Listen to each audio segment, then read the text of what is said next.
चली है, इस कंट्रोवर्सी की शुरुआत में देखा गया कि एक औरत की इज्जत उतरी और एक औरत के साथ बहुत गलत हुआ, जो चीज यूट्यूब पे है। एक औरत का चीरहरण हुआ, जिस तरीके से उसकी लज्जा भंग की गई, जिस तरीके से उसका असद से खेला गया। तो उसके बाद उस व्यक्ति को क्या स्टेप लेना चाहिए?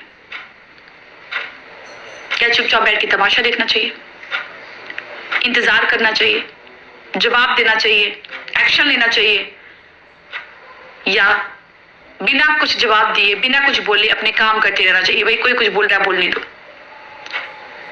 ये कोई कुछ बोल रहा है बोलने दो तब लागू होता है ना, जब आपके बारे में अफवाह बातें फैल रही हूँ, जब आपके बारे में बेबुनियाद बातें फैल रही हूँ, जब आपके बारे में वो बातें फैल रही हो जिसका कोई अर्थ नहीं है, जिसका कोई तर्क नहीं है।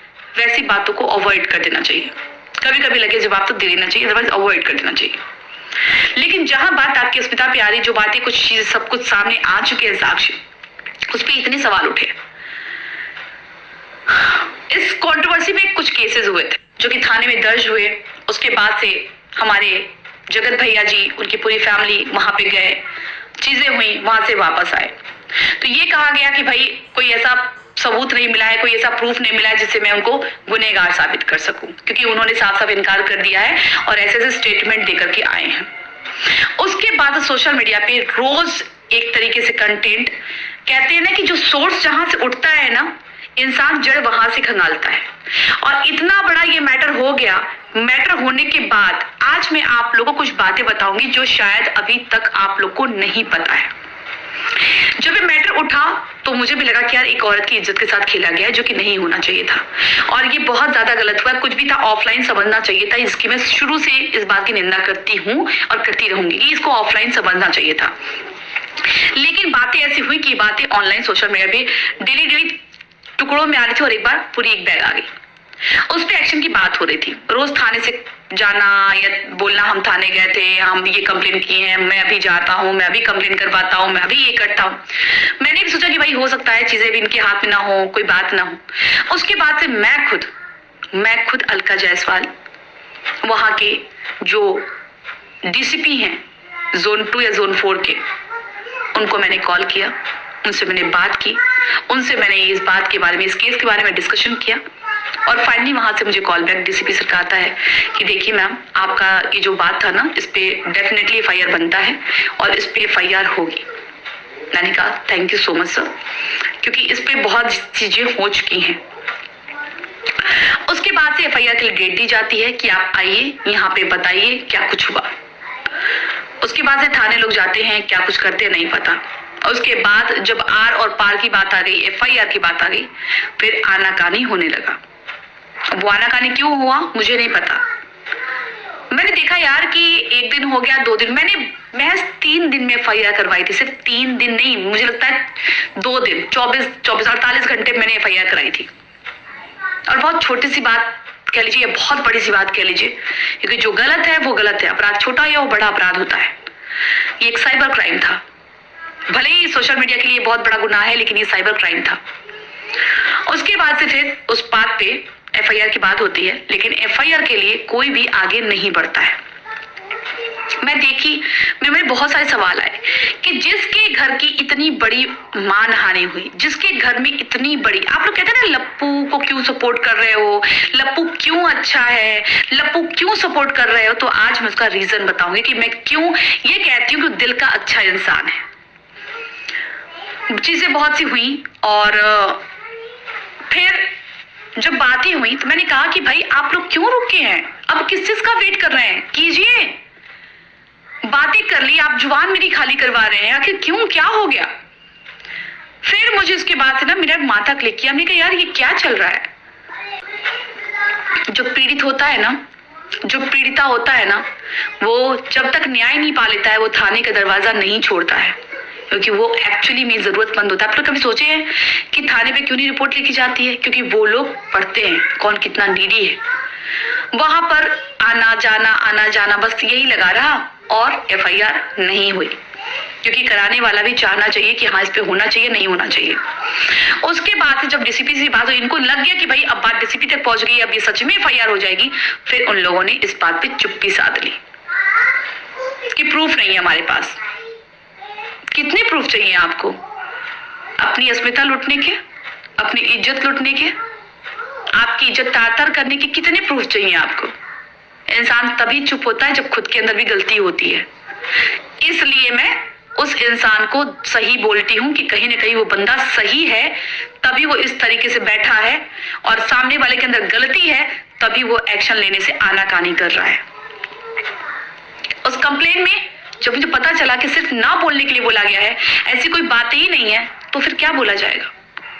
हम क्यों गालियां खाएं फिर झूठ में? उसके बाद से तो 4-5 दिन पहले जो मेरे साथ हुआ वो तो भाई मेरे को हिला दिया। तभी मैं चुप थी कि छोड़ जाने दो, चीज समझ जाएंगी। लेकिन उसके बाद जो बातें मुझे पता चली वो तो जमीन, मैं उसको सपोर्ट नहीं करती उस बात को। तो अब जो कहानी हुई है कि हमारे भैया ने पूरा पासा ही पलट दिया, तब तो आपके पास पूरे प्रूफ आ चुके हैं ना कि बंदा सोशल मीडिया पे चीजें डिफेमिंग करता है, उसके बाद खुद आगे कहता है कि हम नहीं चाहते हैं। ये तो साफ साफ खुद इंसान सब कबूल कर रहा है कि मैंने ये गलतियां की, ये क्राइम किया, वो क्राइम किया। आप कितने बड़े अपने आप को अच्छाई की मूर्ति बनना चाह रहे हैं, या अच्छाई की मूर्ति बनना चाह रहे हैं, या कल्प्रिट है पूरे आप? क्यों नहीं कंप्लेन किया आप? आपके पास तो प्रूफ आ गया ना बंदे के मुंह से। बंदा पहले कुछ और बोलता है कि हाँ, अभी वो कह रहा है, उसने साफ साफ वीडियो में बोला है कि मैंने साइबर क्राइम किया है, वो चैट फेक थी। यहाँ पे डिफेमिंग के साथ, मानहानि के साथ, 420 के साथ बहुत सारे केस 67 IT एक्ट के तहत भी FIR होगी। क्यों नहीं किया? किस बात की दिन रात का मुहूर्त देखा जा रहा है? बंदे खुद आके एक्सेप्ट किया है कि मैं झूठ बोल रहा था, वो चैट नकली थी। आपको पता है फेक चैट और ये असली चैट, ये फेक माने क्या उसकी सजा होती, प्रावधान है क्या? अब आप जाइए ना, आपके पास तो पूरा प्रूफ है, क्यों नहीं कर रहे हैं? कीजिए, कम से कम उस लड़की को भी तो न्याय मिले, पता तो चले कि कौन सही है कौन गलत है। जब इतने लोग कह रहे हैं प्रूफ है, तो क्यों नहीं आप धड़ल्ले से ये बोलते हैं कि लगाओ प्रूफ, हम नहीं करेंगे कोई कंप्लेन। अगर मैं या मेरी बहन या कोई भी बात करे तो प्रूफ लगाइए आप। क्यों ये बोलने का आप गट्स नहीं रख रहे हैं? आप चैलेंज कीजिए ना, मेरे साथ कुछ भी होता तो मैं गट्स के साथ कहती हूँ ना कि प्रूफ लगाइए आप, मैं कुछ कंप्लेन नहीं करूंगी। आप क्यों नहीं ये बात कहते हैं कि लगाइए प्रूफ जिसके पास जो भी है?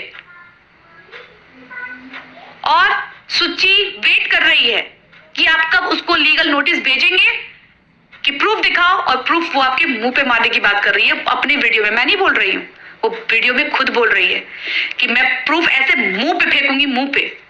इतना कोई पागल नहीं बेटा, सुच्ची कोई दिमाग से पैदल लड़की नहीं है, वेल एजुकेटेड, वेल मैनर्ड और बहुत ही समझदार लड़की है वो। इतने सारे प्रूफ खड़े हैं, आपने अभी भी चुप्पी साधी बैठी है। क्यों भाई?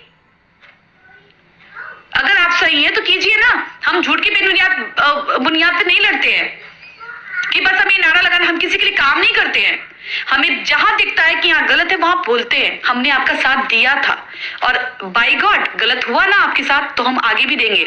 सिर्फ आप अपने आप को सही तो साबित कीजिए पहले।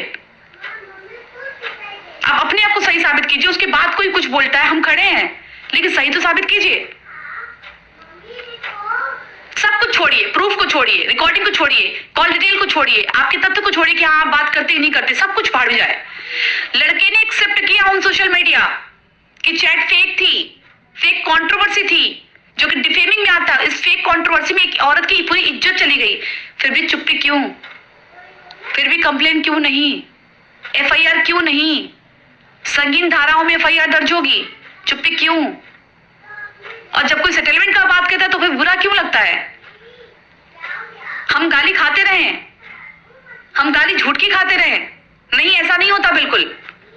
ना हमने किसी से कुछ लिया है ना कुछ लेंगे, लेकिन झूठ की गालियां नहीं। जहां पे आप गलत हैं आप वहां पे हम सवाल उठाएंगे। आप गलत थे फिर भी हमने साथ दिया कि एक मौका मिलना चाहिए। मैंने कभी नहीं बोला कि आपने सही किया है, मैंने हमेशा बोला कि इनको मौका मिलना चाहिए, आगे बढ़ना चाहिए। हम कितना लड़े कि बख्श दो, लेकिन जिसके लिए हम भीख मांग रहे थे कि बख्श दो इनको, उसको वही भीख नहीं चाहिए। उस भीख को खैरात में लेकर के उसका मिसयूज किया जा रहा है। हम यहाँ भीख मांग रहे हैं कि हमारे बच्चे को 2 निवाला मिल जाए, और बच्चे को हम भीख मांग रहे थे तो बच्चा कुछ और ना जाने क्या क्या करता है। यार मेरा हर एक से वफा करता है, वो बच्चा वो करने लगे। तो फिर हमारे वैसा भीख मांगने से क्या फायदा है कि हम भीख मांग रहे हैं कि उसके पेट भर सके, वो बच्चा तो किसी और लत में डूबा हुआ है। तो भाई सिंपल सी बात है, यहाँ कोई बच्चा नहीं बैठा हुआ है, और खासकर मैं तो बिल्कुल नहीं। दया है अंदर, प्यार है अंदर, लेकिन आंख बंद करके पूरी तरीके से ब्लाइंड हो जाऊं, ये मेरे अंदर प्यार नहीं है। आज एक पिता रोया है, उस पिता की आत्मा रोई है, एक माँ रोई है, और वो इसलिए नहीं रोई है। पहले देखते थे ना कि जब भी वो घर जाती थी तो अपने पति के साथ जाती थी, पति साथ जाता था, साथ लेकर के आता था, और आज देवर जा रहा है। तो सोच रहे हो जमीर कुछ थोड़ा सा भी देवर जाके लेकर के आ रहा है। जो लड़की अपने दरवाजे पे अपने पति को पाती थी, आज देवर को पा रही है। सॉरी यार, मेरा दिल ऐसा नहीं है, मैं ऐसे गलत को सही तो बिल्कुल नहीं कह सकती, कभी नहीं। तो प्लीज अगर हो सके पॉसिबल तो प्लीज जवाब दीजिएगा। हम तो ये तैयारी करके थे कि अगर कोई सामने वाले जगत भैया गलत है तो हम उनको एक्सपोज करेंगे। हम तो इस तैयारी में बैठे थे कि भैया बंदा गलत है ना, घबराओ नहीं, इसको हम एक्सपोज करेंगे। भाई जब खुद का ही आपका सिक्का खोटा है तो अब जगत भैया को क्या एक्सपोज करेंगे? भाई बिल्कुल नहीं कर सकते एक्सपोज। हम तो ये तैयारी करके बैठे थे कि भैया एक दिन जगत भैया देखो गलत कर रहा है ना, यही पीछे पड़ा हुआ है, इसको एक्सपोज करेंगे। हम तो यहाँ तक सोच के बैठे थे कि नहीं ये गलत कर रहा है, ये गलत कर रहा है, लेकिन बात तो उल्टी निकली। तो क्यों हम जगत भैया को गलत बोले? भाई जगत भैया को बिल्कुल गलत मत बोलिए आप लोग, वो बंदा बिल्कुल गलत नहीं है। हाँ, अपनी माँ के साथ बीवी के साथ जो गलत करा वो बहुत गलत है,